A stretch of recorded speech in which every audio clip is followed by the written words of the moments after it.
Is cheesecake a pie? No.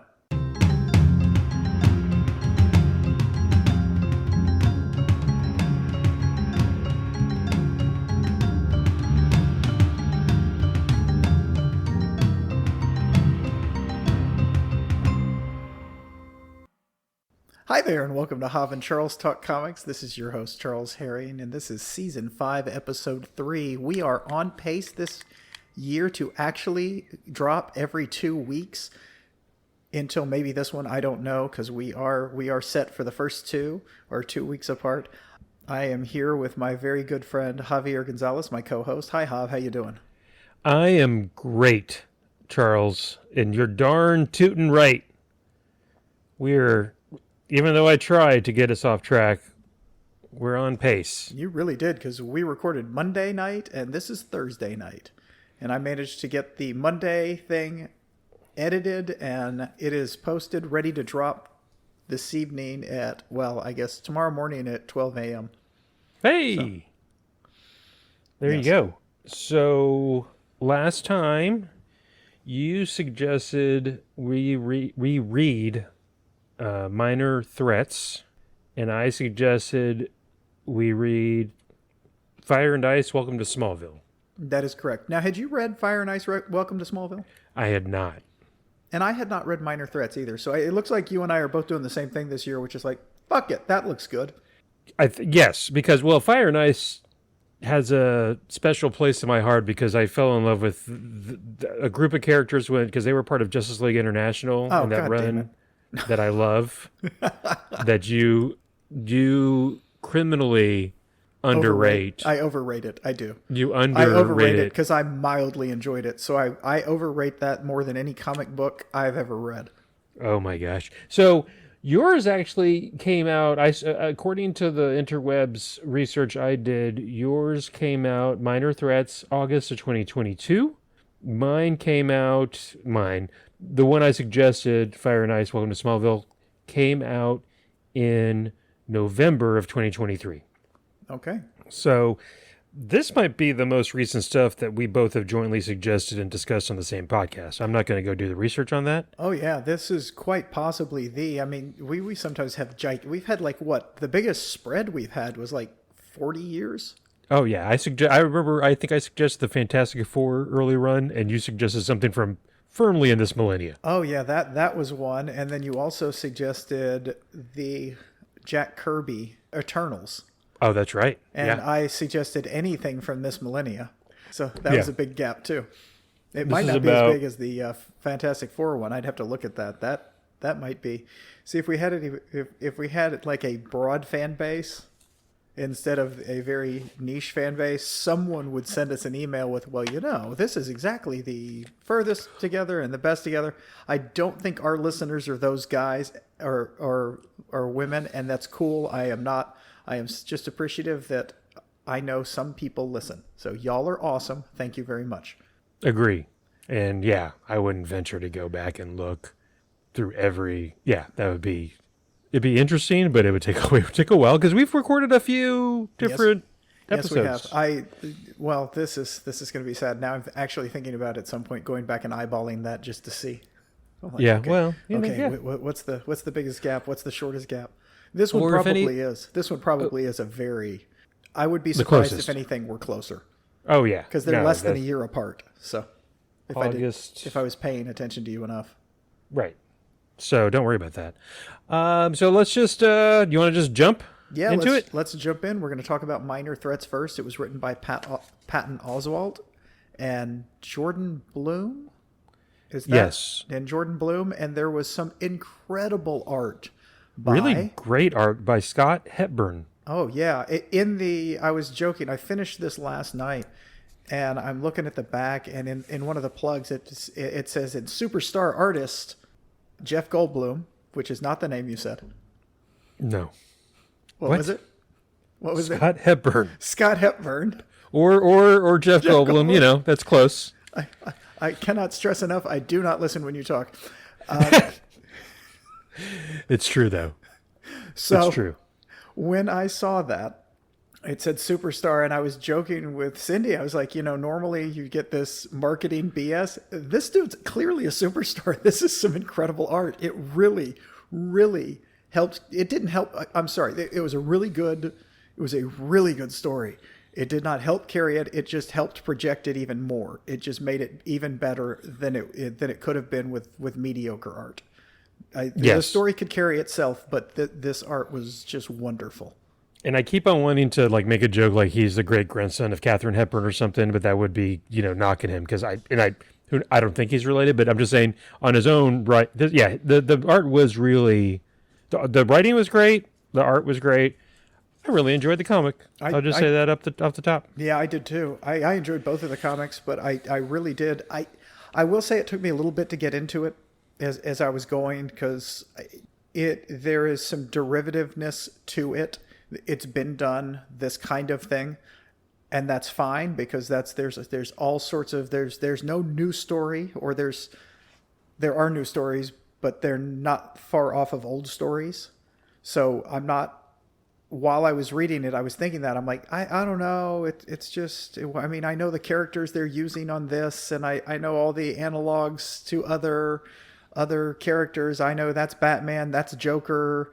This is the Justice League, these people, and gosh, lots of people have done this, but they did just such an excellent job of taking this group of small-time bad guys and building a world and going through it. Because the whole premise is the Insomniac who has a young apprentice named underage sidekick, and they were specific to mention that he had an underage sidekick. And, like you do. And what is the name of the other guy that killed him? The guy that killed him? Yes. Stickman. Stickman killed him. Yes. Yeah, like brutally. Yeah, brutally murdered him, just like the joke. It is just the Joker. Jason Todd, the Joker. Todd. Yes, and except in this one, Insomniac really loses his fucking mind. He is on a rampage of murder, and the whole their version of the Justice League is all out trying to round up as many criminals as they can to find out where this guy is because they know what the Insomniac is going to do. Right. And their version of the Justice League is called the Continuum. Okay. And their super person leader is the Searcher, and is essentially announces to everybody, hey, we're looking for the dude or dudette that did this. I don't even know if they know it's Stickman at the very beginning. Maybe they do. Maybe they do. I forget if in the news broadcast they say Stickman brutally murdered. I think they said Stickman brutally murders and Kid Dancer or whatever. Kid Dusk. Kid Dusk. Hey, wow, for me that was really damn close. I mean, in fairness, it has been a whole day since I finished reading this. Well, here's the thing about this comic, by the way. Not only do they drop you, in a good way, they drop you in this universe, and they drop a shit ton of knowledge on you, as systematically and concisely as they can. But right off the bat, there's like half a dozen to a dozen characters that some of them are analogs, some of them aren't, and it's not rocket science, but there's a lot of stuff that they're dropping on you. Yes, there really is. You get Frankie, the protagonist of the story, the main character of the story is the bartender, ex kind of kid villain to her mom. Yes. Who is her villain. And she does have a superpower. Yeah, her villain nickname's Playtime, and her ability is kind of cool, kind of like Forge, I feel like, in X-Men, but where she can take any... She can see how to build anything, but they all end up looking like toys. And can like build like very complex stuff. Yes.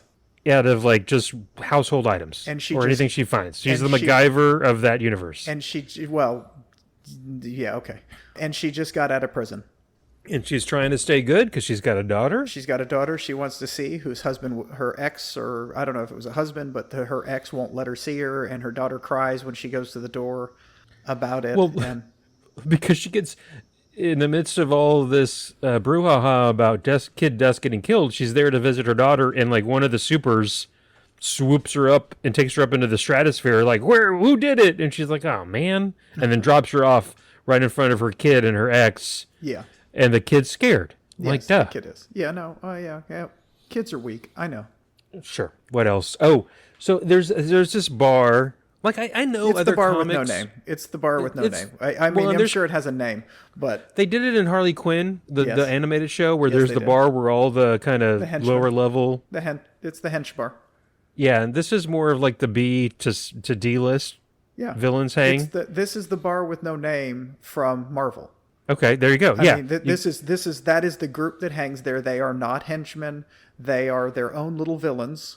But they're just not. They're as was put in some of the ancillary information in that graphic novel. They're the guys that get tied up to a post to wait for the police while the hero goes after the main character, the main villain.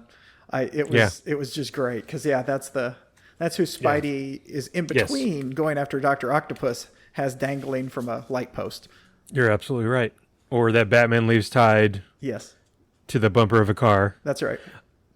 The D-listers include Brain Tease, Pigeon Pete, Snake Stalker, Scalpel, and they turn into their own little super bad guy group when finally Frankie turns a corner and says, okay, screw this, I'm back in the game. Well, she said, no, that's not exactly what she says. We have to go. We have to band together. We have to find the Insomniac. We have to collect the bounty so I can get the fuck out of here and take my daughter. I need the money so I can get out of here. This is terrible. Everything here is awful, and it will always be awful after this happened.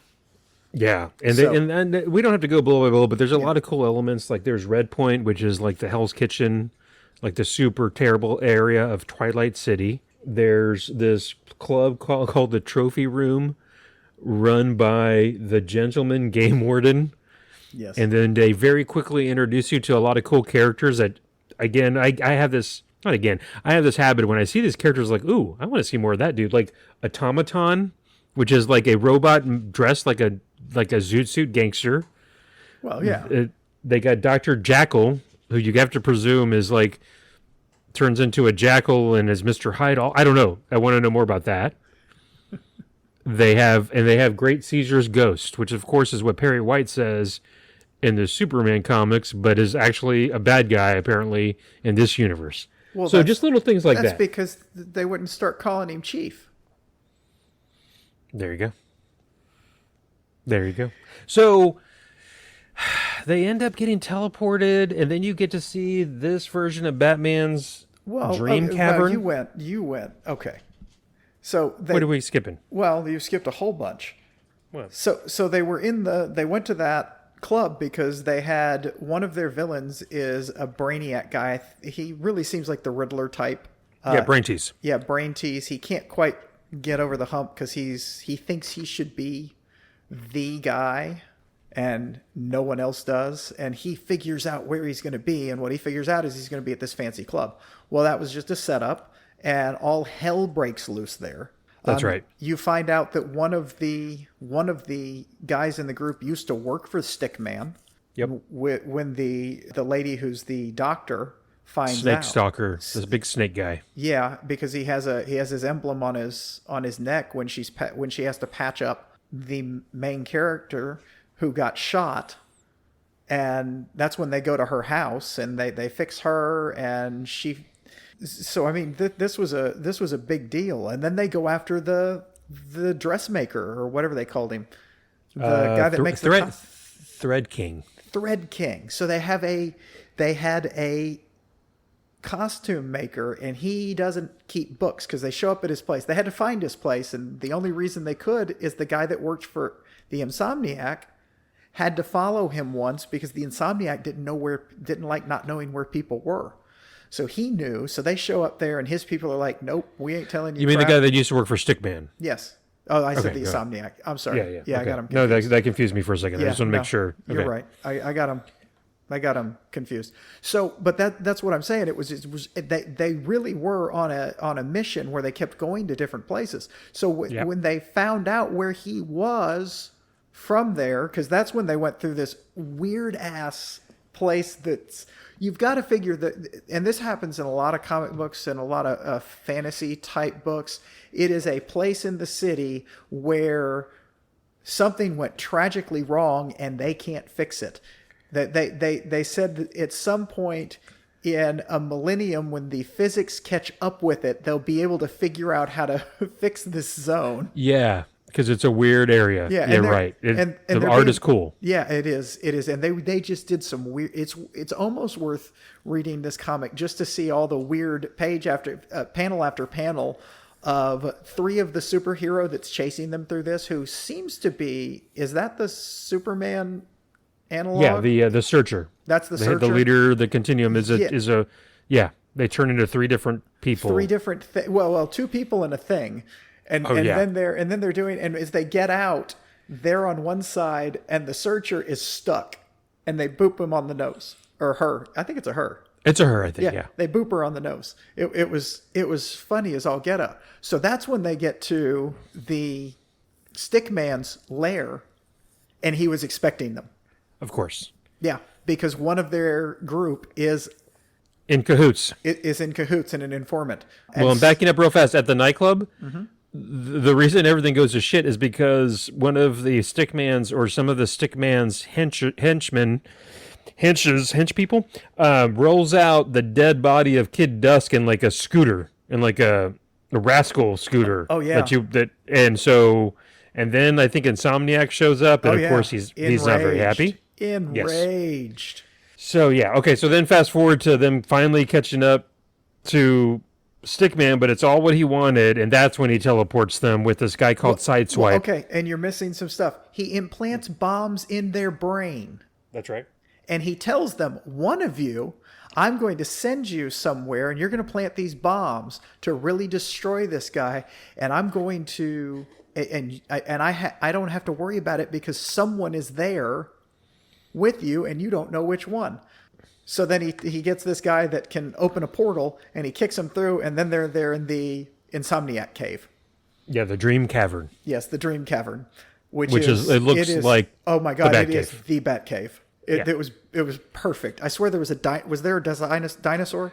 There was a big something animal thing, and a bunch of, and even there's at some point Insomniac is doing some kind of voiceover thing where he's talking about keeping all the knickknacks, and Kid Dusk told him he was nostalgic or kept all these stuff from their adventures, and then the big showdown happens. Yeah. Essentially. Well, yeah. Well, no. The first thing that happens is the fake out. They fight each other. They get there and they fight each other. When does what's their face reveal that they're the mole? Okay, so right when they get there? No, they get into a fight about it. When they get there, they have a big fight, and they all seem dead. Oh, that's right. You're right. I read this the night we got done recording, and I stayed up late while reading it. Okay, go ahead. So, see, I finished this last night, and so then he gets the portal man to send him through, so the Stickman comes out, and they're all lying there, because he's like, great, I did this, and I riled them up, and then they killed each other, and that's when she stands up and explains, no, I very quickly made something, I never thought I could do it, but I shrunk my things down to nanotech. They took the bombs out of our brains, and we realized there wasn't somebody. And that's when the guy reveals himself. And by the way, that was who I thought it was. Her Pigeon old Pete, friend, Pigeon Pete. The old school. I was like, the old school guy that keeps talking about the way and the code. The code. You wouldn't go against the code. Honor amongst thieves and all that. And an old friend of him and her and his mom's. So it was not hard to figure in my head. The only way it wasn't him is if there wasn't anybody. But yeah, no, it was him. And then earlier on in the comic, there's something about some kind of meeting of bad guys that her mom attended when she was still in the game, where Stickman had an offer to do something, and everybody was like, no. Mm-hmm. And then she couldn't sleep for days or something, or didn't leave her room. This is Playtime, Frankie's mom. Yeah. Where it was just so egregious. I don't know. It was something, and I never was clear. I kind of went back and read it a little bit after I read it the first time. Like, what was it? They never really indicate. Maybe it was that he wanted to kill Kid Dusk. Yeah. I don't know. It could be. Well, he kept ranting, because he's the Joker, that he wants to reset everything to the way it was when it's just him and the Insomniac. All of this other people, they are meant for each other, and it should Batman only and be Joker. then. Yeah. And that is everything. And it was, he really was just the most violent thing ever. He has a hammer, and he says that my hammer wants to know what it's like in your brain. Kind of comments, and he's just smacking people in the head with the hammer. Well, and then Insomniac shows up and he starts killing people. In fact, Insomniac kills. Hold on. Go ahead. That's not what happens. What happens is they kill Stickman right as Insomniac is comes in. And then he gets mad and he loses his shit because he wanted to do that. He wanted to do that, and he's going about killing everybody, and he's about to kill Playtime. The whole time while you're doing this, while he's attacking all of them while ranting about they stole his kill, she's making something. Yeah. And I gotta pull it up because before that Insomniac does kill the ex hench person for Stickman, the big snake stalker guy, snaps his neck. So there is a death. Oh yeah. I think that's the only death out of the group that besides Stickman. Yes. And then when he's about to kill her, she turns around, pulls out this gun, and it is the most comic booky but bloody, because she has this gun with a fucking, it turns into a with a boxing glove. With a boxing glove, and it pops his head off. Yeah, knocks his head clean off. It says "Faboom." Oh yeah, it's very comic booky. It was fucking great. In fact, it's something like the Joker would use. Yes, there's blood spurts. It is great. And then it just kind of, well, no, it doesn't end. They hang around, and evidently she makes a deal with the supers, right? With the supers, that they're going to keep their mouth shut, and they stay the fuck out of that town. Or the bad area, the area where the bad guys where the bad guys, they stay the fuck out. That's it. You stay out, and she's taken over.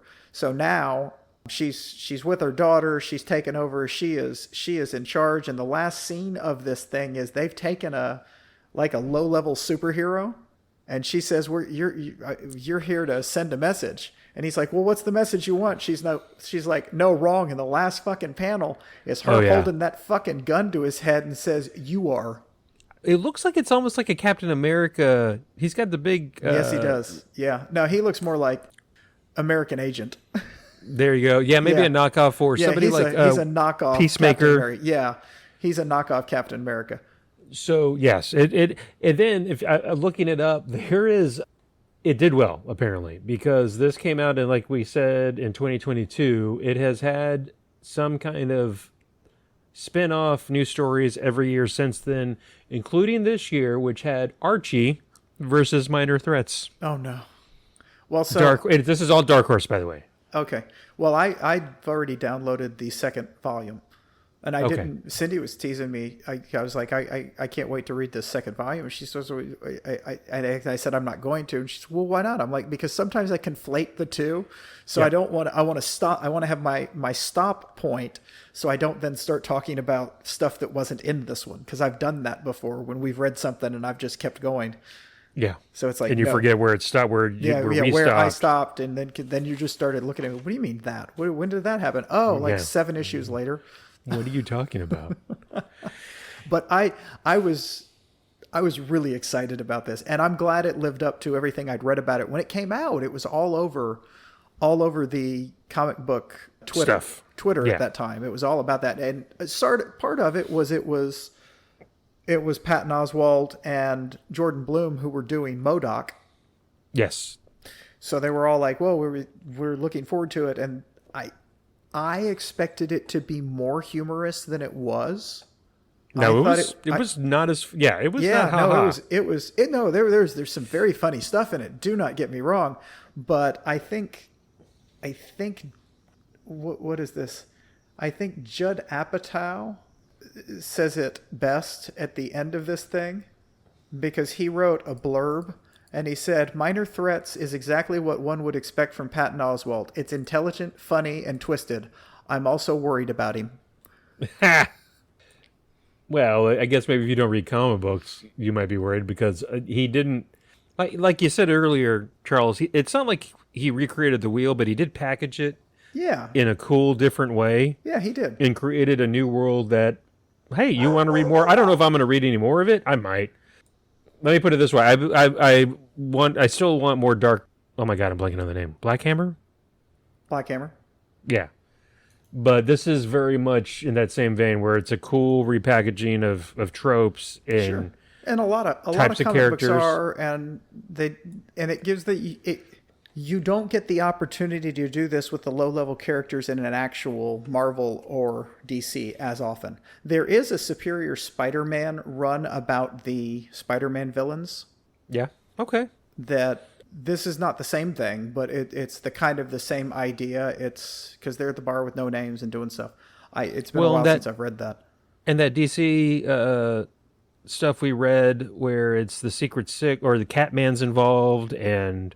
Did we read that, or am I making that up? Maybe I'm just saying. Secret Six, Gail Simone wrote it, or maybe I'm thinking of something that Gail Simone wrote, but we read something else. We read the Secret Six with Gail Simone, yes. Okay. Well, there's been a lot of iterations of that, but yeah, that was secondary villains, and then elongated man along for the ride, playing the bad guy. When I'm saying they won't let you do it with the secondary characters, they won't let you involve the top tier. Oh, people. Yeah. That was you're not going to get to have a low group of henchmen taking down Batman.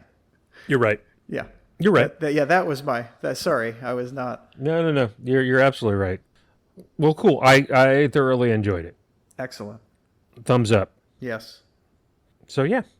And that's it for the podcast. No, we read something else. We did something not quite as dark. No, much more light, except for one part in particular. Well, there was some darkness to it. That's true, but it was definitely it's a teen comic because that's what Hav is doing now is teen comics. Apparently so. Fire and Ice. Welcome to Smallville, which is, like I said at the top, Fire and Ice were two of the international members that were introduced to the Justice League International iteration that I read back in the late 80s. When it was the great Keith Giffen and J.M. DeMatteis and Kevin McGuire doing the comic book. And, hey, it was fire. Beatrice, I forget her first name, is from Brazil, and she can do this green fire stuff and can fly, kind of like Johnny Storm. And she's a former model. Surprise, surprise. And then Tora is Ice from somewhere Nordic. I don't even know. Yeah, she's Norwegian. She's Norwegian. She's Elsa. Yeah. Oh, hey, there you go. No, it's the same. It's probably from the same story. Lore. Yeah, it's probably from the same lore. But everything they were talking about her, she's the princess that controls ice. So it's probably when I was reading that I was like, oh my god. And clearly this was before Disney did it, but Disney takes everybody's stuff. Not that taking fables and myth from. But that's got to be who she was. So they have, at the very beginning, this is set back during that Justice League time when they were members of the Justice League, they have some really bad mission, and they're kind of butting heads. Superman, Guy Gardner gets involved, because at one point in time, Guy Gardner and Ice were a thing. She can do better. Well, early on in this Justice League run, I don't know if you remember, he hit his head, and he's nice. Oh, is that, okay, so that makes more sense. And then she kind of likes him, and then he hits his head and turns back, but she still kind of likes him because she can kind of get the nice out of him every once in a while. It's still in there. Okay. Anyways, they have a really bad mission where they're on like natural disaster. I will be very mad if James Gunn gets Guy Gardner punched in the face and all of a sudden he's nice. Oh, I bet you that's coming. Coming. They do have the actor that can pull it off. I bet you that. I would be surprised if that's not going to happen if that cinematic universe lasts for long enough. Especially if Batman comes, because that one punch scene or panels scene, that one punch panel is famous. I'm sorry. Okay. Where Guy Gardner wants to be the leader of that iteration of the Justice League. Yeah. and Batman kind of says something about his ring. He like puts his ring down, and then Batman just like punches him out with one punch. And then it's not even then that he changes personality. He's like underneath like the controls for the big screen, and when he sits up, he hits his head, and that's when he turns nice. Because let's face it, Guy Gardner's probably been punched a lot. He just has a very punchable personality. Yeah, so something face. When he hit his head on the control panel, it shocked him in such a way that sure it made him a good person briefly. So Superman says, "Okay, time out. You guys need to get away from this. Go to Smallville, hang with my mom." Oh yeah, live with my mother. They were supposed to live with his mother, and Fire was not having that. No, Nora Ice would have been fine with it. Yeah, she would be fine with it. And so instead, Martha Kent's great. Martha Kent gets a little tipsy at the drag show. She's like, I've had 5 of these orange juices. Yeah, I love by the way that they have the drag show in Smallville, especially when this was written, when they were really losing their shit over drag brunch and drag story time. And remember, Fire is bored, so they have the salon, Big T's. Yes. The hair salon. Yes. And then she also invites or congregates a group of like D-list. She starts a reality show because she wants to Big be Brother. famous. Yeah, she wants to be famous. Ambush Bug at some point is involved. Miss Congeniality leads the protest. I have never heard any of these people. Ambush Bug you've never heard of? No. Oh, Ambush Bug is pretty famous, but the other ones, no. Pretty famous. Ambush Bug had his own comic for a while. Oh, so did I. Jesus. No, I'm just kidding. Honey, Miss Congeniality, King of Cats, Maxie Zeus. Gentleman Ghost is pretty big, too. I think he's like a JSA bad guy. Linka, the sister of Gorilla Grodd. Okay. I got to go back to Gentleman Ghost. So Gentleman Ghost can possess people as long as they're not virgins? Don't worry about that. Or do. I don't know. I didn't know that was a factor. I don't know if that's canon. I didn't even want to look at it because I didn't know how I would Google that without my history being really weird on my computer. Safe search. We've gone over this. That works. You're convinced there's such thing as a safe search. No. I'm not talking about that. No, your IP, your service provider knows exactly what you're doing no matter what. I'm saying this weird stuff that you want to Google and you don't want Julie to see it when she gets on your computer. It's not that. It is that. It's because the algorithm will get a hold of that, and then I'm going to get bombarded with hey, you like virgins, you weirdo? All that alien on alien huts. No, it's alien on human or alien on Aliens other Gone alien. Wild. Yeah, your Aliens Gone Wild kink. Yeah. Let's go. You should have made that decision, my friend. They have the confessional in the toilet. Where they always have the room where they're talking to the camera, and they put it in the toilet. Sure, like you do. Yes. And then Elron Hubbard. Elron is the robot that is their like manservant or robot servant who goes back to that run is originally the robot assistant for Manga Khan, who was going to take over the world at some point during that run on Justice League, and now apparently he's their assistant. At some point, oh my God, I just read this the other night when I stayed up super late because I just wanted to get it done. How is it that hijinks ensue and Lot's wife ends up with Beefeater alone in a bedroom and eats him? Well, there is something from Isis past, like long ago, because she was medieval type age, late Middle Ages type age. Okay. So she's been around for a while, and she was telling the story about there's something, and that it's probably another myth from the Norwegian area where she is from. Oh, ice. Okay, go ahead. Yes. And it causes people to get a hunger. That's right. And eat people. So that was what that was. So that's why they did that. And then there's another character who can tell people, can stop it because she has like a hypnotist power. Honey. Pheromones, yes. Okay. So she can say, hey, maybe you don't want to eat other people because it's all going out through Smallville. And during that time, Jimmy Olsen shows up and turns into his dinosaur self and crashes through the root. Turtle.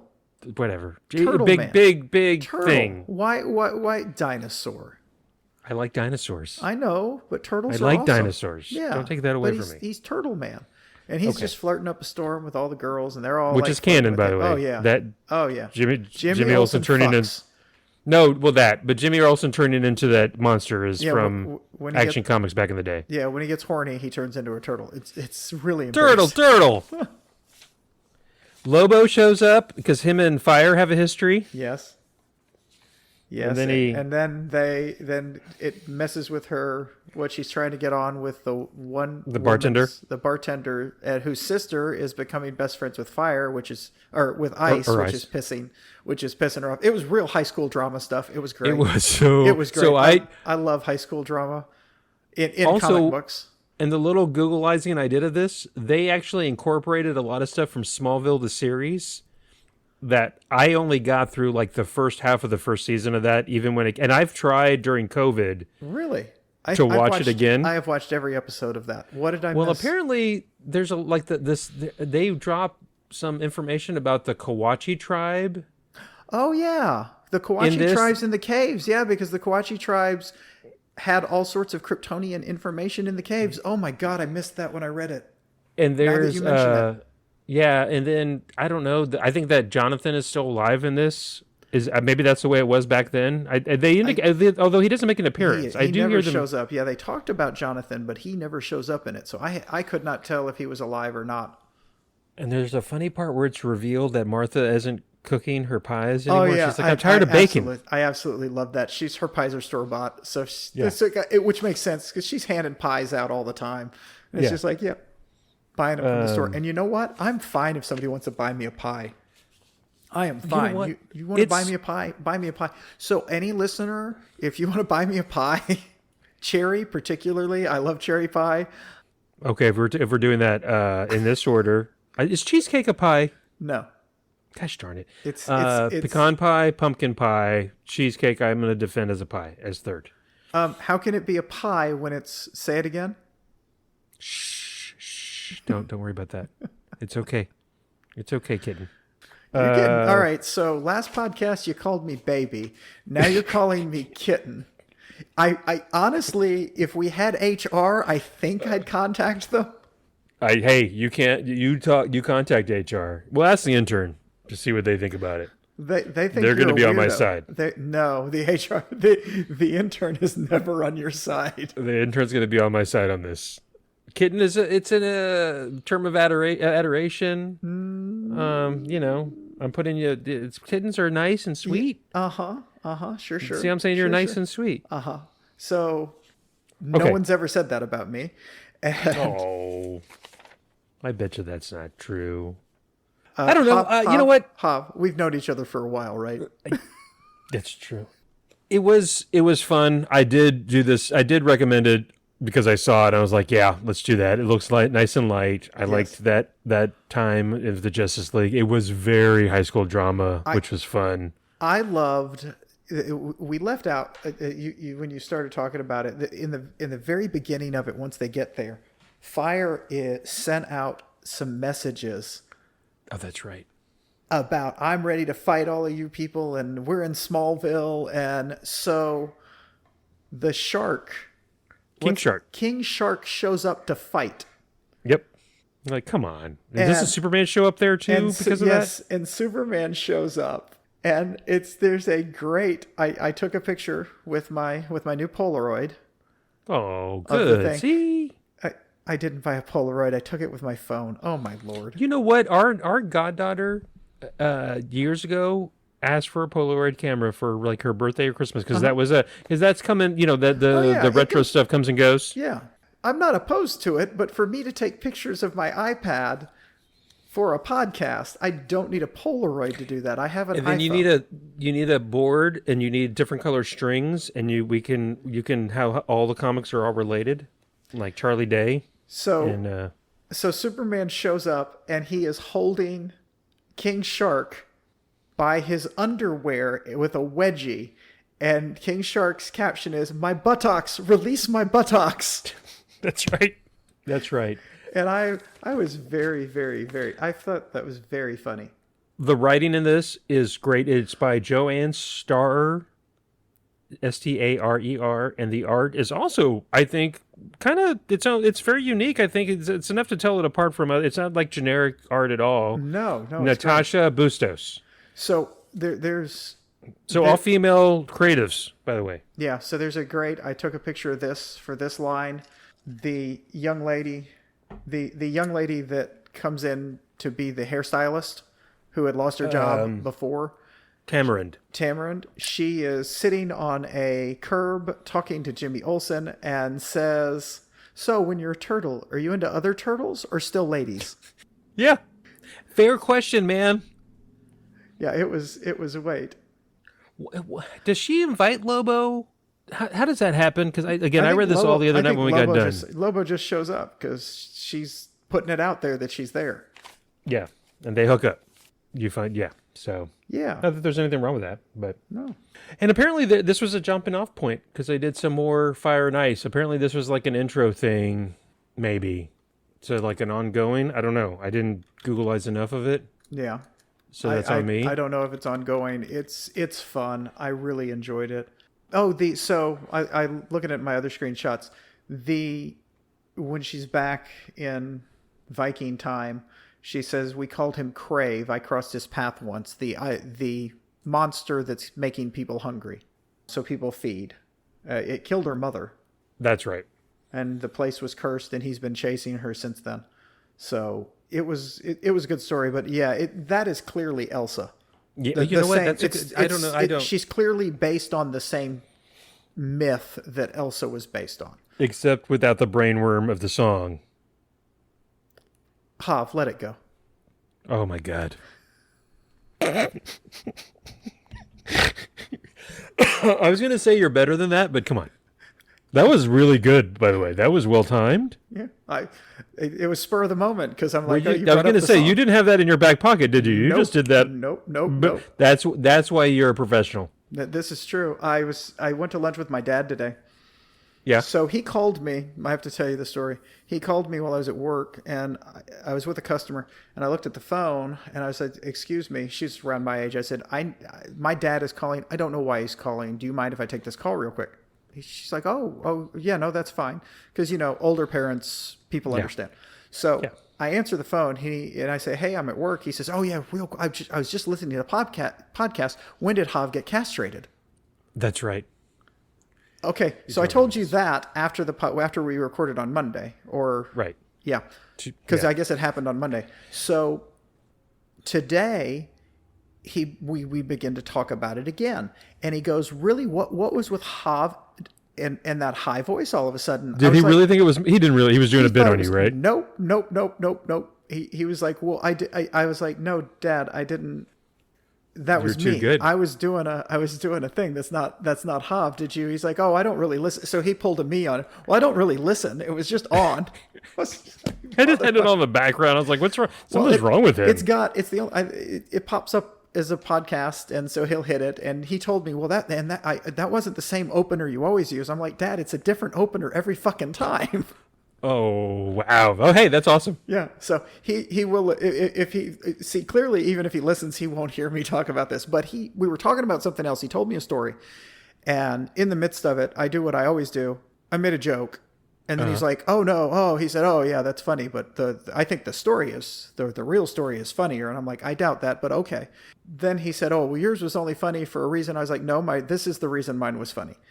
And he understood it. He says, "Yeah, you should talk about that on your pod tonight." And I'm like, "No, I don't. I don't come up with things in advance." Yeah, you just did generally. It.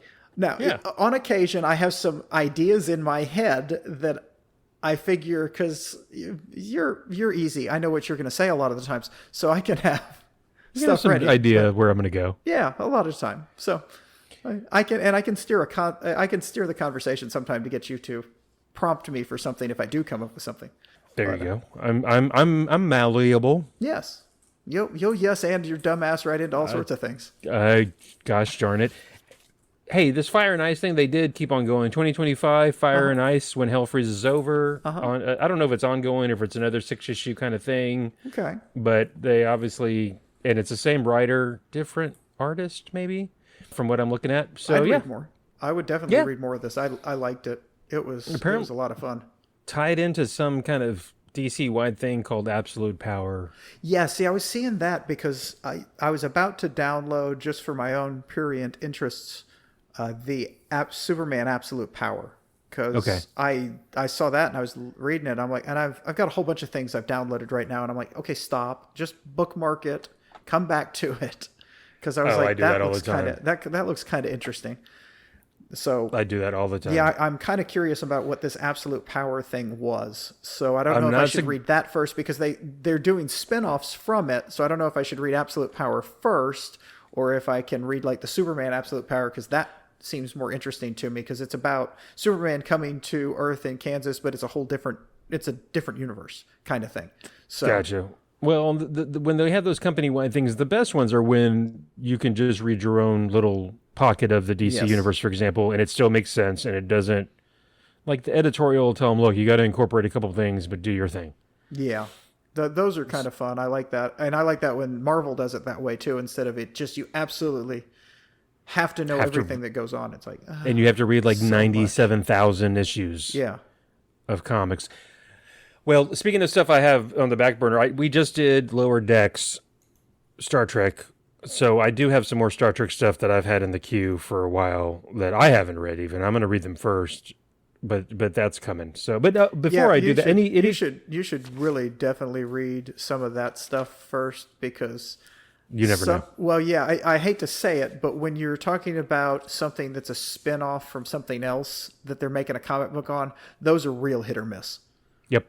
Licensed comics can just be, some of them are fucking great. I mean, we've read 2 incredible licensed comics with Snagglepuss and the Flintstones. That's exactly what I was thinking of. Yeah, so I mean, so you can have some of the best fucking comics in the world, or you can have just, okay, this is a money grab. Let's go from there.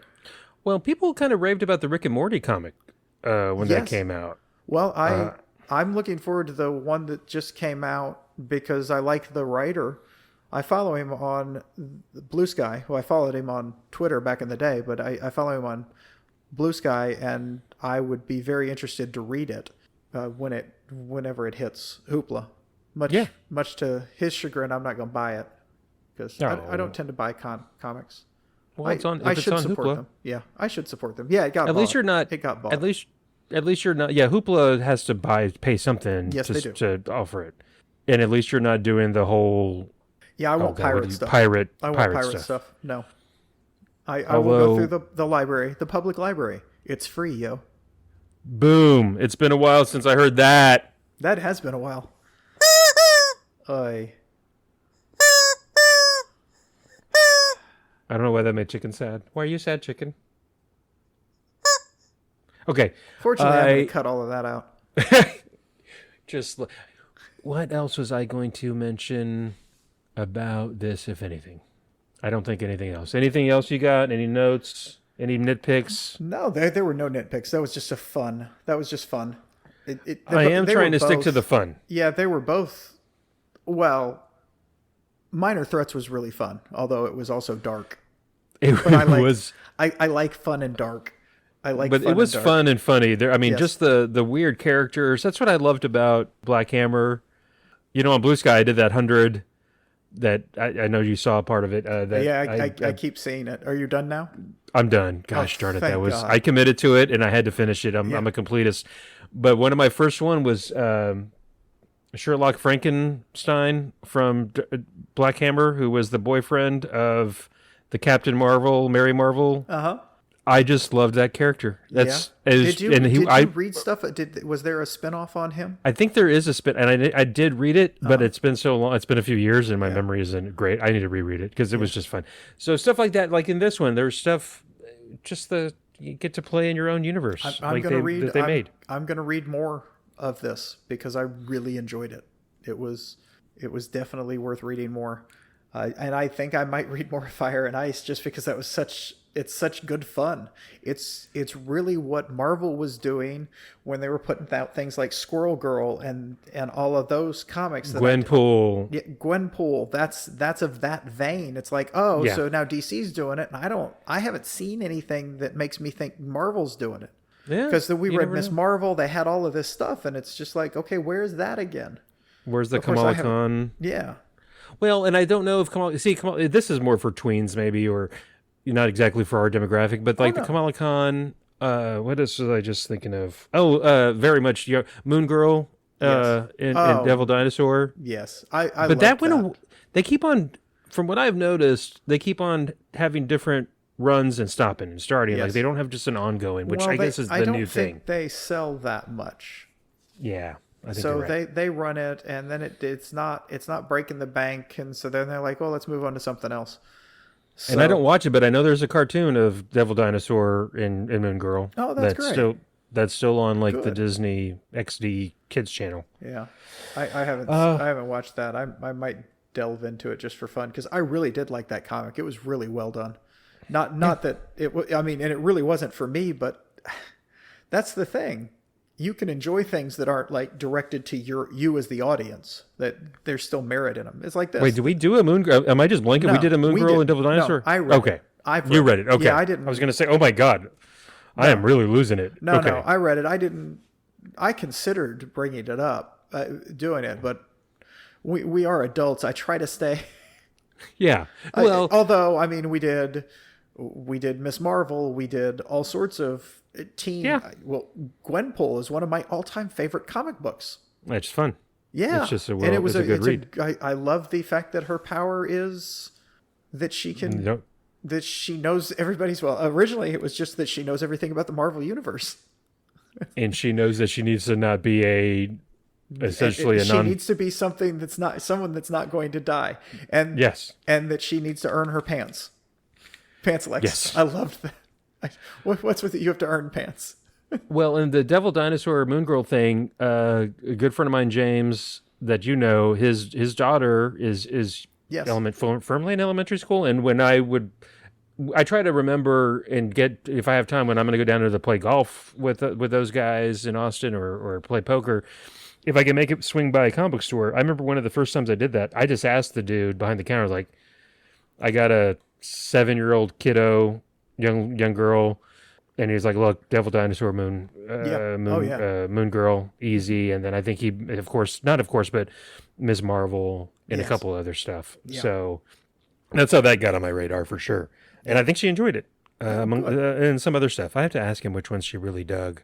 Yeah. Might have been Miss Marvel more that she got into.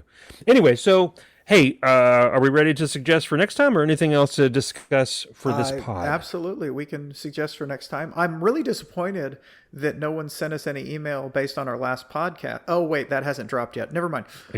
Yeah, that's just coming out like tonight. So I'll go first. I usually do. Yes.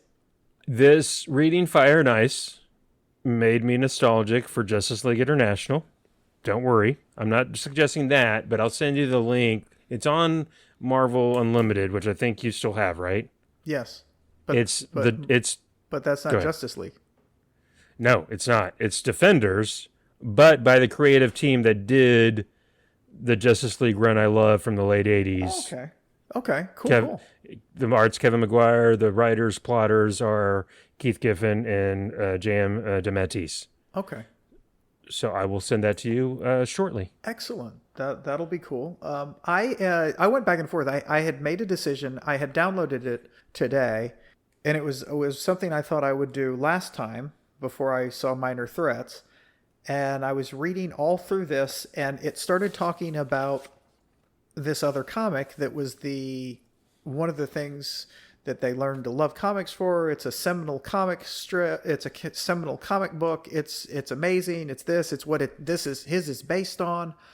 And so I said, you know what? I've been meaning to read that. And a matter of fact, I downloaded it and it said resume, and resumed on the first page. I never started it. So in fairness, it is long. It said it was 100 pages. When I downloaded it, it's 300. But this morning when I downloaded it, I got through like 70 pages because it is a lot of sequential art telling the story without dense text. It's Lone Wolf and Cub. Hey! Yes. And wow. I am already enjoying the hell out of it. That is, I want to say old school. Oh, no, it's really old school. Yeah. Yeah. No, I don't know that I've ever read the original Lone Wolf and Cub. Well, this is what you'll be doing, is reading, and evidently it's like 7,000. It's some incredibly. This is just volume 1. Right. I'm not saying, hey, we're going to read every single one. If it keeps like this, I might read every single one. I might actually look up the movies, because the writer of the other one, and I'll probably do that. The one I'm talking about that I haven't mentioned the name of at some point, because the comic book that shall not be named. That shall not be named. I don't see any reason to name it. I'll name it later. Yeah. So Lone Wolf Hoopla? and Cub. Yeah, it's on Hoopla. I'll shoot it to you. Okay, cool. Yes. Well, hey, we just did a podcast. We sure did. Take that. Yeah, they said we couldn't do it. I mean, they said we couldn't record with the technology. We actually finished up about 15 minutes after when we were going to start, which I kind of like. Yeah, that's true. Because, we were going to start at 8 p.m. and it's 8:16 according to my computer. That is correct. That is correct. Well, hey, thank you everybody for listening. Charles, I mean it every time I say it, and I hope I try to say it every time. Thank you so much for doing the pod with me. Thank you for doing all the heavy lifting, not only recording with me, but the producing, the editing, the publishing, keeping track of all this stuff. Patrick for doing the intro music and the website and everything. And again, to everybody that listens, finds our podcast wherever you look, or misplace your podcasts, wherever you find them, under the couch or under the bed. I appreciate y'all listening. Yeah, thank you very much. It's really exciting to know somebody's listening to Hav and I just having fun reading comics and talking about them. Until next time, thank you very much. Bye. Bye.